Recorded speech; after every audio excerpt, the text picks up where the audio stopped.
How's it going, everybody? Bryan Alvarez here on Wrestling Observer Live. We are here every day, Monday through Friday, noon Pacific, 3 Eastern, Sundays, 3 Pacific, 6 Eastern. Got a lot to get into here today on the show. Last night, of course, was SmackDown, and we've got a new storyline in WWE. Don't know if you noticed or not. Storyline is that Vince McMahon is now playing the character of Vince McMahon. Yes.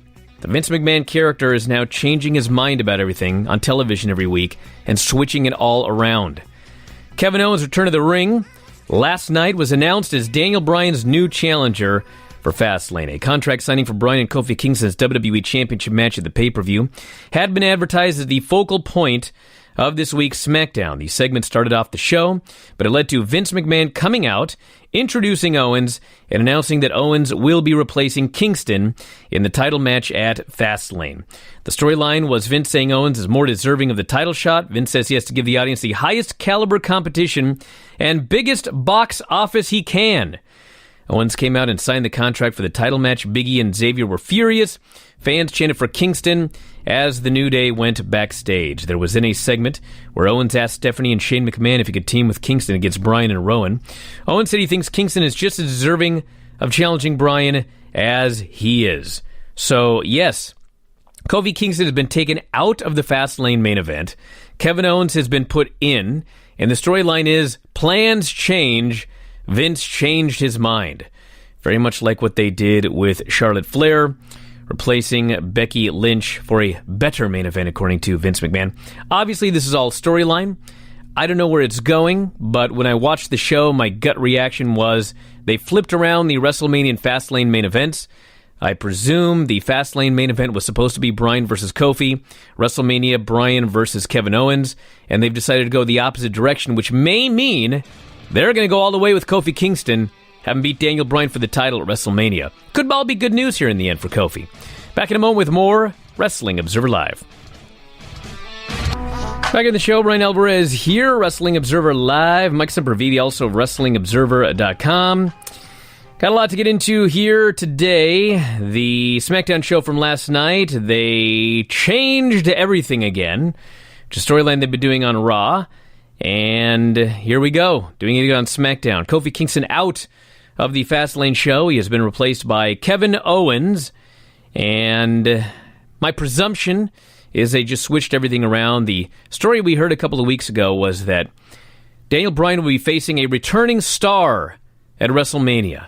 And there were a lot of options for the returning star. Obviously, one of them was Kevin Owens. And so my presumption here, I don't know this for sure, but the way they shot everything and poor Kofi last night, I think they're going to do the big switcheroo, and Kevin Owens gets Fastlane, and Kofi Kingston will end up getting the championship match at WrestleMania, and he may even win. So for those of you that have been into this Kofi thing, then what you saw last night may have infuriated you, but I think it could be for the better. I guess we'll find out. Mike, your thoughts? I got to give him a little bit of credit for kind of riding the hot hand here, because it certainly feels like to me that they were going in a direction where Kevin Owens, he was doing vignettes. I mean, Kevin Owens is back. We don't know what his character is, other than his son likes to keep the change, and he gets sloppy with the phone when he's trying to film promos. I mean, we know, and he's in gutter balls. That's what we know about the new Kevin Owens. Actually, character. We don't. I figure they just threw all those out when they changed this plan. Exactly. He was a total babyface in all of those. Yeah, it seemed like he was going to be the main event.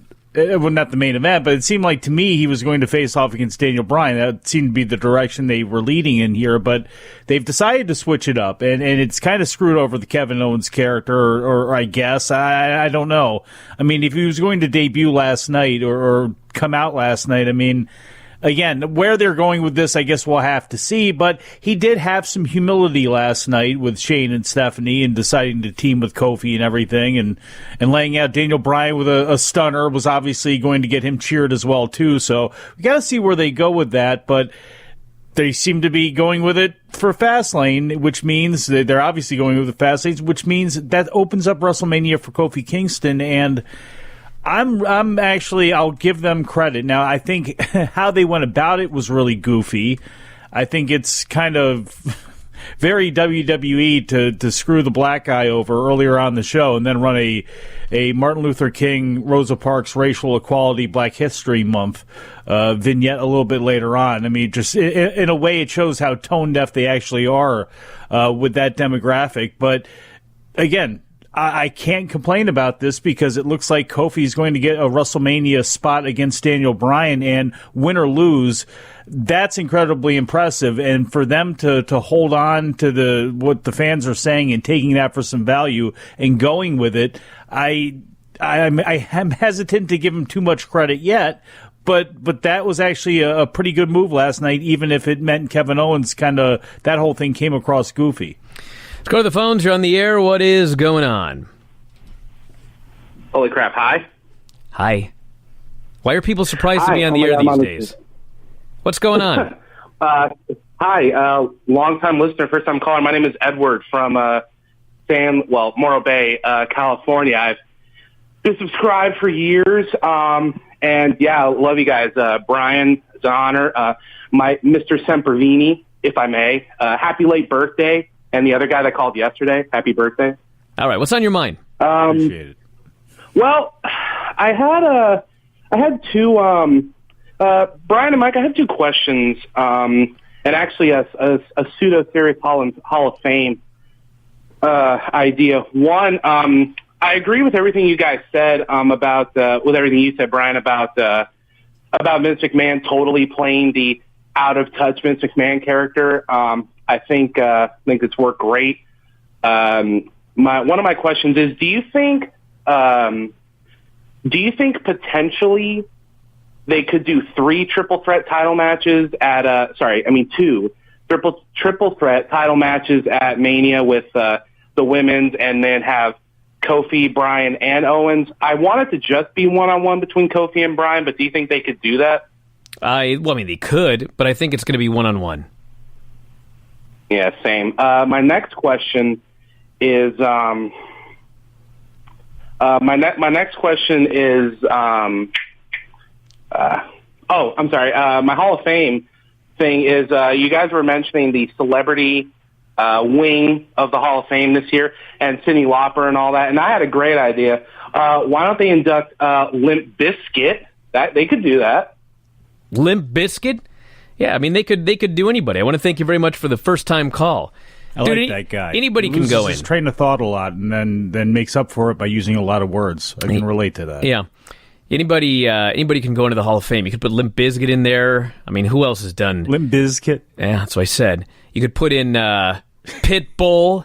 You could put in... Pitbull. Why would you put in Pitbull when you could put in Flo Rida? You could put in Flo Rida.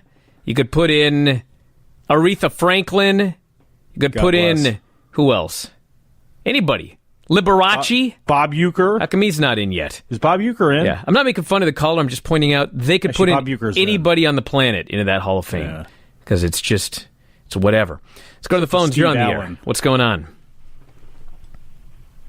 Hello, caller. What's going on? Going once. Going twice. Maybe he was baffled as well. All right. Caller, you stand by. Let's see if you can figure this out. I'm going to talk about some more stuff right here. Do it. So, also SmackDown, they announced that Charlotte is going to be on Raw Monday night.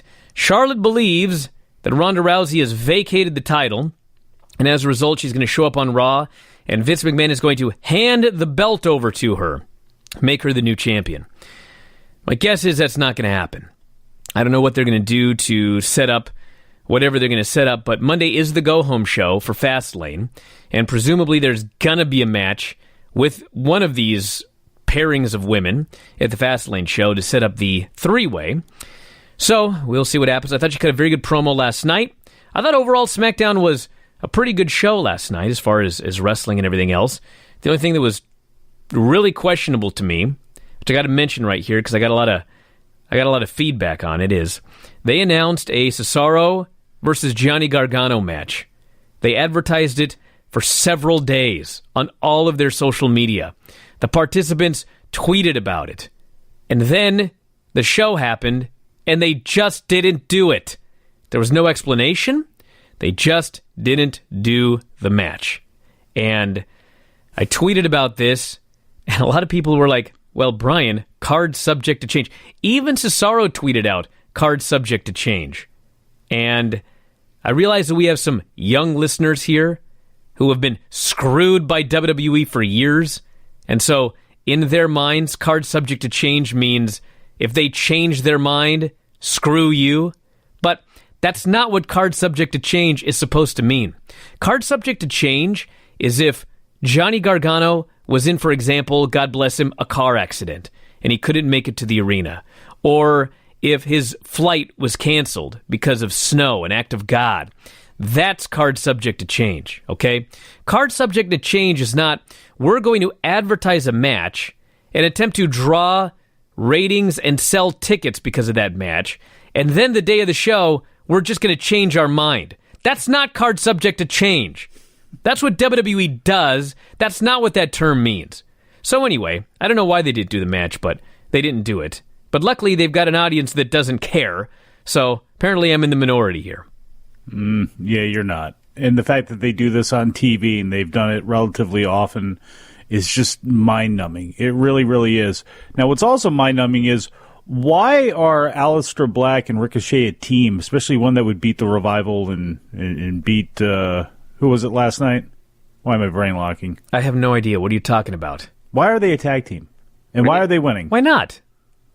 Why not? That's good, I guess. Your problem with SmackDown is that Ricochet and Aleister Black are a tag team? Did I say that was my problem with SmackDown? Well, you said why? Like, why is that even a problem? They're a tag team. They're having great tag team matches. Okay. You don't agree? No, I didn't really understand about bringing them up and making them a mismatched partners, mismatched looking partners who are both unique and different, or whatever the hell it was that they explained to Lana that they were last night. Yeah, and they had a great match. I guess I'm in the minority there as well.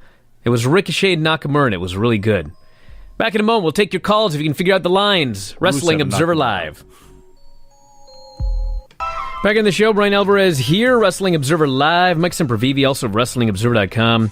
I punish this poor caller for everyone else's failure, so let's go to the phones. You're on the air. What's going on? Hey, boys. What's up? How are you today? What's up, Savan? Sorry you were the victim. No, it's all good. It's my first time calling, so we're all right. That being said, I'm just kidding, obviously. Well, maybe I'm just thinking too much, or just nitpicking. But one thing I did see last night was Xavier be over the top with how disappointed he was with Kofi getting pulled from the match. I didn't see that same reaction from Big E. Any chance we get Kofi winning the belt at Mania in his first, and Big E turns on him at Mania, and you go off, you start that program after Mania with Big E and Kofi? Well, you could, but now I don't like it. I liked my original idea better. No, here's the thing. Well, if you don't like it... I think if you're going to turn Big E heel, I think if Big E is going to split away and turn heel, then I think that the storyline should be that he is jealous of all of this attention that Kofi is getting, and he turns on Kofi, and he goes heel, and he ends up winning the title. And Kofi chases Big E over the summer, and finally gets his big win over Big E for the championship. I think that's a much better story. I think if Kofi just wins the title at WrestleMania, then, I don't know, you could break him up then and have Big E challenge Kofi, but I don't like the dynamic as much as the other way around. So actually, the fact that they switched around the way these two matches are going, I'm not even sure they're going to break up the New Day now. It made more sense to do it for the Fastlane show than to switch it around the way they're doing it right now. Well, that's the reason why I was asking, because that's exactly what my next question to you was going to be. Does it have the same effect if you did it at Fastlane versus if you're doing it at Mania now? I think it's totally different. Thank you, boys, as always. Thank you, my man. I appreciate it.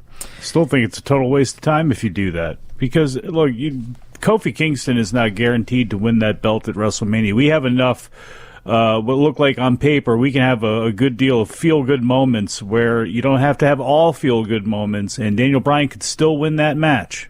Now, I don't know if that's the right way to go with that or not, but if you decide to go in that direction, you don't have to break up the New Day, and you could still have Big E still pissed off, still wanting a piece of Daniel Bryan, and he can overcome and beat his giant at some point in the summer in Eric Rowan, because, you always got to beat a giant at some point in Vince's world.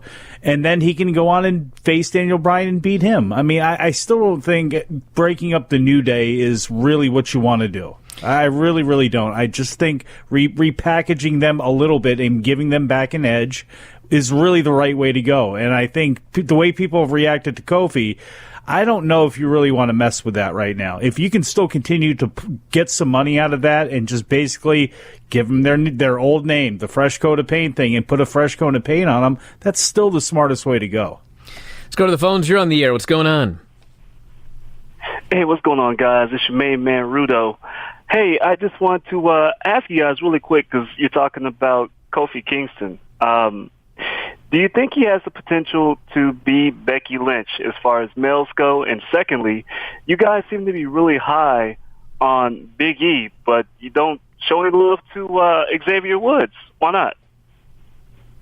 We don't show any. I've praised Xavier Woods. I've talked about how everybody thinks that Xavier Woods is awesome. But I've said this a million times. When I look at potential booking scenarios, I don't sit here and come up with ideas that I personally love but have zero chance of happening, okay? I try to look at things through the eyes of Vince McMahon. And of the 3 members of the New Day, one of them is gigantic. And Vince is 73, and since 1982, when he took over, he's been pushing giant dudes. So, when I come up with a scenario of who's going to turn heel and who's going to be the big monster heel, I don't see it being Xavier Woods. I see it being Big E. And of the 3, the one that's getting the big babyface push right now is Kofi Kingston. So in all scenarios, the guy that's being left out to dry here is Xavier Woods. That doesn't mean I don't like Xavier. That doesn't mean I don't think Xavier has potential. It just means in the booking scenarios that I've come up with based on watching WWE forever, this to me is the most likely scenario to talk about. Hey, and look, I'm not closing the door on Xavier. Again, if Daniel Bryan wins at WrestleMania, you got a long summer ready to go. And you can have Xavier chase Daniel Bryan and hey, win if you want him to, but I wouldn't think that happens. Come up short, which leads to Big E. I just think Xavier's a better heater than I can envision him being world champion, especially in Vince's world. But that's just me. I don't mind being proven wrong. And believe me, I've liked him since he was Consequences Creed. I mean, he is really good, and he's just amazing as far as promos go, and as far as having a presence there and having a comfort there. He's great. But I just don't think, I don't know, I just don't think world champion, especially if it comes down to him and Big E, I'm taking Big E. Do you think, here's a great example. You know who I think is awesome? Who do you think's awesome? You think it was a star of the show on Monday night? Who? Leo Rush. Yeah, his promo was awesome. How he cut on Finn Balor. His match with Finn Balor was awesome. If I sat here on this show and I came up with some scenario that was going to lead to him facing Brock Lesnar at WrestleMania and winning the Universal title, I'm a moron. There is no chance of that happening. So it is wasted airtime to think about something like that. Because there is no chance, maybe like a 0.000, there's never no chance, but there's pretty much no chance that Vince McMahon is going to push Leo Rush to the WWE Universal Championship. Oh, you don't know that. That does not mean I don't love Leo Rush. That doesn't mean that I don't think that he is awesome. But that is a scenario not worth discussing right now. But the new Vince McMahon character who plays Vince McMahon, who apparently is going crazy, you never know in this new world if Leo Rush could get that shot. He'll just come out and overrule whatever Stephanie wants, and he'll be in there. You never know. Let's go to the phones. You're on the air. What is going on? Hey, what's up, guys? This is David from down the street, actually, from you guys in San Francisco. That's down the street from the studios, listener. Yes. What's going on? Yeah. Hey, just a quick question for you guys. First and foremost, Mike, I agree with you 100% on the New Day. I don't think that they need to break up. I'm a huge fan of those guys all together. I think that you can definitely work what you have with Kofi right now and keep those guys together. But my question, though, is really what's going to go on with Kevin Owens, especially after Fastlane, right? It seems like he's kind of going to be on the track to most likely lose. And then what's going to be the bigger picture for him moving forward? I mean, do you guys have any thoughts or kind of any insight to that whatsoever? I think he'll be back as an upper mid-carder, which was where he was before. I mean, I don't know if they had big plans for him if he had been the Mania challenger for Daniel Bryan. I don't know. I just think that they've got a story with Kofi, and right now the Kofi story trumps the return of Kevin Owens. So Owens coming back, getting a push. I think as a babyface, I'm not even entirely sure what's going on with Kevin Owens. But I will say that as much as I did like SmackDown last night, I hated Daniel Bryan getting pinned again. Like, I understand that they changed plans. I understand that the idea is we need to get Kevin Owens over. I understand the idea is since they're adding him to this Fastlane match, they need to give him some credibility against Daniel Bryan. But this dude has lost, 3 times in 3 weeks now as the WWE champion? Like, it's okay to lose in the gauntlet to Kofi. And it's okay to lose in the tag match to Kofi because you're setting up Kofi. But now he's losing to Kevin Owens on top of that. He's lost to everybody. Wasn't there was there another one in there that I'm forgetting? I feel like there might have been another one. Anyway, the point of this is, it's too many. He's doing too many jobs. Why is Kevin Owens on SmackDown? Because he came back. That's as good as a reason as any, I guess. People come back to different brands. I don't know why. Sure. And by the way, another benefit of getting hurt, you just might pop back up. See, these guys want their releases, or if they can't go to NXT, just get hurt. You can pop up anywhere. But it says Ricochet and Black are working well as a tag team. They're having a lot of really good matches, and they are also tagging together in the Dusty Rhodes Classic. So they are a tag team right now. Okay, why? Did I miss that NXT where they got together and they decided, hey, you know what? I think we should be a tag team. They're a tag team because they want to do tag team matches. I don't think it needs to be explained. No, are they going to get matching outfits? Of course not. Matching crescent tattoos? No, not everyone needs that. Person says, spot on with the card subject to change discussion. Why does WWE continue to get away with this? Any other business would be taken to court for faults. No, they're not being taken to court. There's... All right. I'm just trying to think about somebody taking them to court because they didn't get a Johnny Gargano versus Cesaro match. Okay?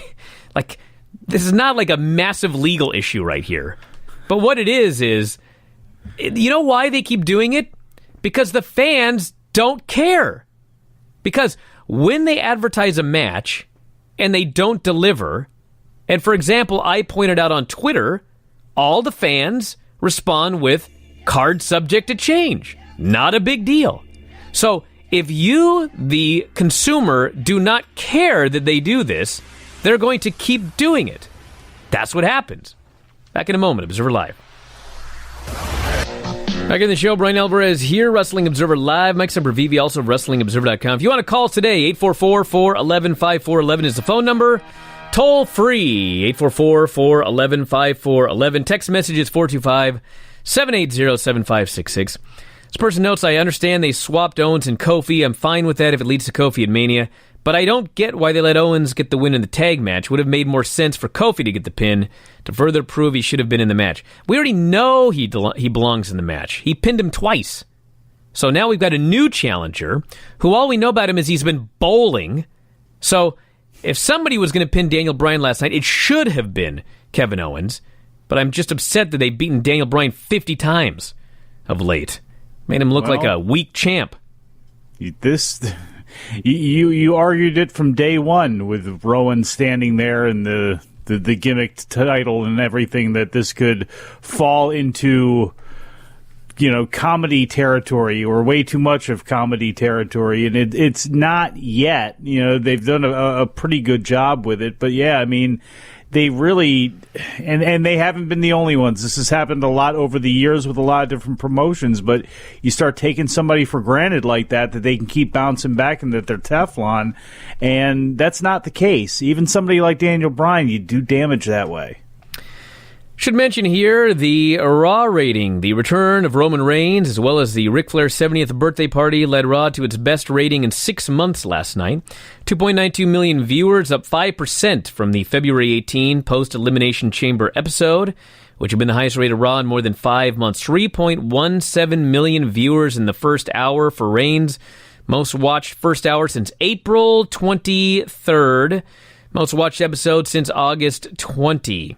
The hours, 3.17, 2.95, 2.65. It did not, third hour did not do as bad as it has been doing of late. But that dude that predicted 3.5 million viewers average, he owes me $10. So I'll be taking that. I'll buy Paisley a nice balloon for her birthday tomorrow. With that $10. A balloon for $10? Well, you know, they have those big, shiny, silver ones. You know what I'm saying? Maybe I'll get her a few balloons. Oh. That's what I'll do with that money. Happy birthday, Paisley. It's tomorrow, but thank you. Let's go to the phones. You're on the air. What's going on? Hey, Brian. It's funny you should mention the bet. I'm actually the guy who sent the bet in, so I'll be paying you the $10. If you can just send me a PayPal email, I'll be glad to get that over to you. Bryan at WrestlingObserver.com. Bryan at WrestlingObserver.com. You know, actually, hey, you can send it to. Hey, I got a better one. Donate at whalescout.org. How about PayPal.me/Sempervive? Oh, get out of here, Mike. I'm offering a charity here, or a nonprofit. I am one at this point. All right, go ahead, caller. Anyway, I looked at that show on Monday, and I seen how for 3 weeks they advertised the Ric Flair birthday, and then they advertised Roman coming back. And I thought that these ratings were just going to surge Monday night, and I was honestly shocked whenever they didn't even do 3 million average. Well, I mean, let's look at this. It did surge a little bit in the opening segment, but I mean, once Roman was gone, I mean, his big announcement, it was over. And I mean, I mentioned it on the show a while ago. Like, there's nothing that's going to blow these things up. I mean, outside of the Raw 30th anniversary show, and they bring back 9 million guys, there's still going to be like a limit. I mean, they've run some people off that don't seem like they're interested in coming back, and it's slowly the trickle. I'm not saying they're at the absolute rock bottom, like no one's going to quit from here on out. Obviously, you can always lose more, but the trickle is going to slow down. I mean, we're getting to the bottom of the barrel. The viewership now, like the average viewership, is right around where the average viewership was of Nitro when that show went off the air. And that show was awful. So this is nearing the bottom of the barrel right here. And a couple little things can bring some people back, but there's not going to be anything that's going to bump it up to 4 million, 4.5 million anytime soon. Right. I mean, like I said, that's just kind of what I was thinking going in, is that with Roman being back and the fans, would probably tune in to see what they do there, and then the Ric Flair birthday party. Like, I mean, it just really shocked me whenever they didn't get to the 3.3 million average. But I'll also I'll be glad to pay you the money. Well, I appreciate it. I very much appreciate it. It was a bold prediction, my friend. That's what I like here on the show. A bold prediction. That's right. Going back to WCW, by the way, yes.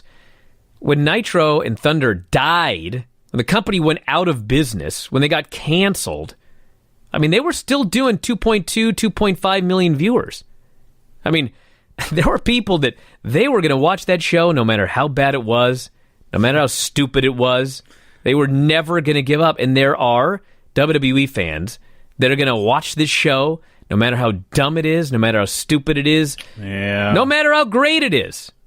It's not all negative. There's some good stuff on the show. You're right about that. But it's going to slow down. There's also people, though, that left and never came back, and they didn't go over to watch Raw. You're right. Either. And that's the concern with the atrophy now, and the concern with, that's not being talked about as much, and nor should it be, really, because there's a lot of action going on right now. It's a very intriguing time, but it's going to be interesting to see how these dividends pay off 15, 20 years from now. Is WWE creating enough wrestling fans? Is the wrestling business creating enough wrestling? Is it too segmented if they are creating it? I mean, it's just, there's a lot of questions about the demographics of wrestling that right now are still stuck in our age and older. And it's going to be interesting to see how this goes, because that really is going to affect a lot later on down the line. And WWE is going to be safe because of the amount of money that they have, but now, that doesn't mean they're going to be as successful later on down the line either. It's money they're getting for television now.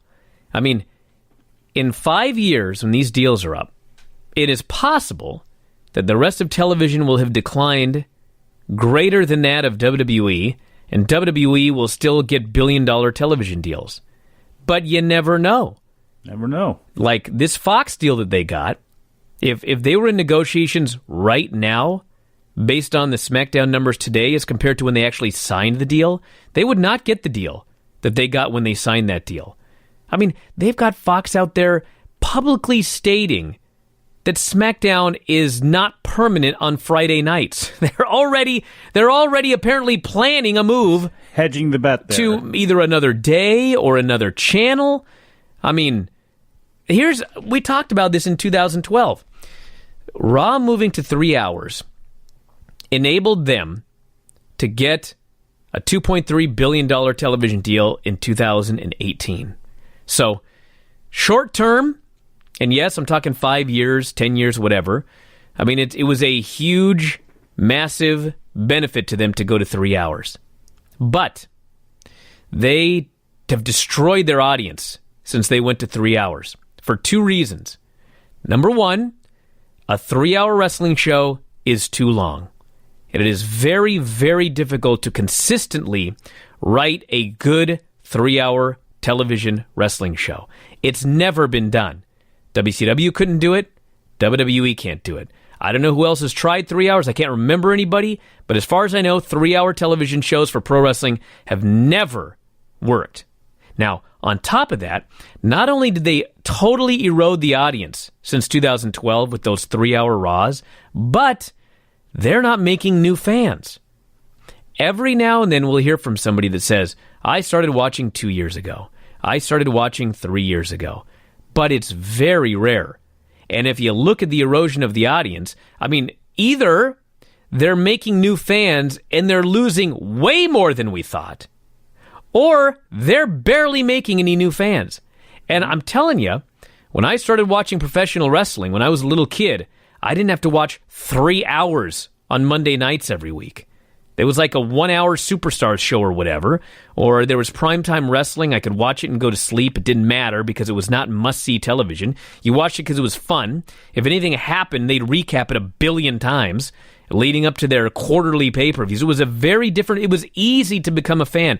It's so hard to become a new fan now when you're required to watch 3 hours every Monday, 2 hours every Tuesday, 4, 5, 6-hour pay-per-views on a monthly basis. They ain't making new fans with this content. Do you know what's bizarre, though? The fan base that's their most rabid and loyal, which is, again, our age and up, there are a lot of us, and you didn't, and I think your options were a lot more limited where you were at the time, too, but, like, we would do that. We would watch 10 hours a week because the Pedicino block in Atlanta was on for 8 hours. It was all different. But that's it. It's like there was enough to kind of, take you in, where it's like with WWE, I mean, at most it's 3 hours of Raw, 2 hours SmackDown. It's how it's structured, and it's the lack, again, it's the lack of creating stars and the lack of the emotional stories. And when you have all of that, when you have so many people, the fact that they haven't been able to harness this and they keep running into the same spot. But then again, it's the money that talks here. But it's like they could at least try to do something different, and that they haven't. They haven't, and they're going to keep running into this problem, and it's too bad. But you're missing a point.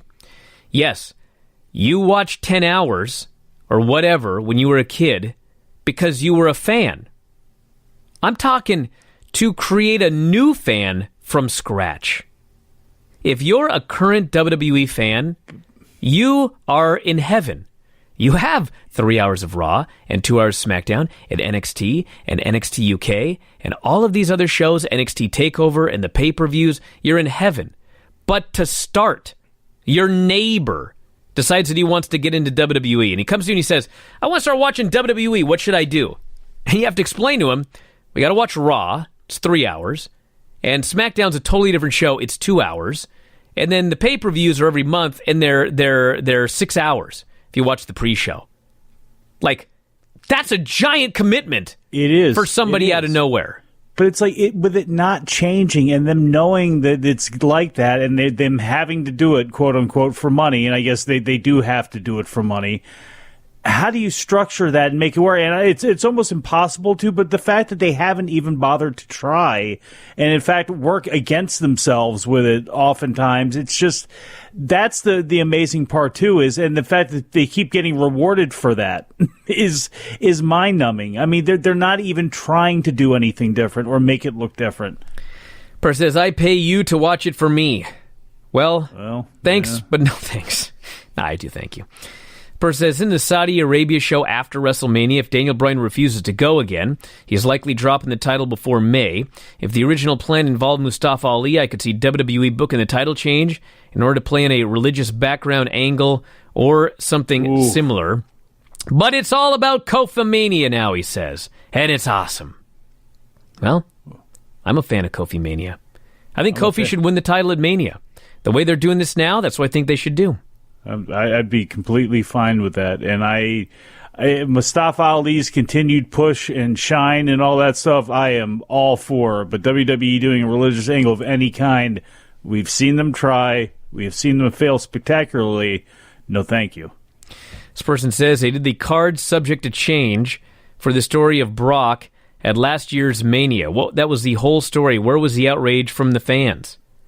Well, there wasn't any. I mean, some fans, I'm sure, but like WCW, it was placed on Roman Reigns. Here's the thing. Here's the difference. WCW, they would advertise house shows with Ric Flair, Kevin Nash, Scott Hall, Scott Steiner. Then they would run the house show, and nobody would show up. None of the big stars. Twice. And so the fans got mad, and they stopped going, and they killed their house show business. But with WWE, it's a different fan base. They promise you something, they don't deliver, and you keep going. So they keep doing it. Back in a moment, Observer Live. Back in the show, Bryan Alvarez here, Wrestling Observer Live. Mike Sempervive, also WrestlingObserver.com. So last night, no Asuka on the show. No Mandy Rose on the show. But hey, they're wrestling at the pay-per-view. Sure. It's official now. Asuka versus Mandy Rose, based on Mandy pinning her last week. The Fastlane show, March 10th, now has Daniel Bryan, Kevin Owens, Sasha and Bayley versus Nia and Tamina. Apparently they announced that match before they did the match on Raw where Bayley pinned Nia. I heard about it after they did that finish, but apparently they did announce it at the beginning of the show, so that happened. Asuka versus Mandy Rose, and the Usos against Shane McMahon and Miz in Miz's hometown with his daddy in the front row. Uh-oh. I'm not going to bother doing a prediction right here because I had a lot of predictions for the Flair birthday party and nothing even close to what I figured was going to happen. But what the hell, I'll predict it. Shane's turning on the Miz. Oh, man. Beating up his dad. And then you know what he's going to do? He's going to put his dad in a home, and it's going to be Shane and Stephanie running the two brands, and Hunter and Blue Tista. But that'll be different and separate. All right, we're going to wrap it up for today, everybody. We got a lot of stuff coming up. Filthy Tom Lawler's joining us later on today. He is a double champion. He is the MLW World Champion and the Prestige Wrestling Heavyweight Champion. He'll be on the show here today. Got Dave Meltzer later on tonight. Have Observer Radios up every single day. Observer Lives every single day. Bryan and Vinny show last night. We reviewed the episode of Retro Raw where Mae Young gave birth to a hand. Do not miss it. Lots of great stuff, everybody, so check it out. Thanks, Mike, as always. Callers and listeners, talk to you next time. Wrestling Observer Live.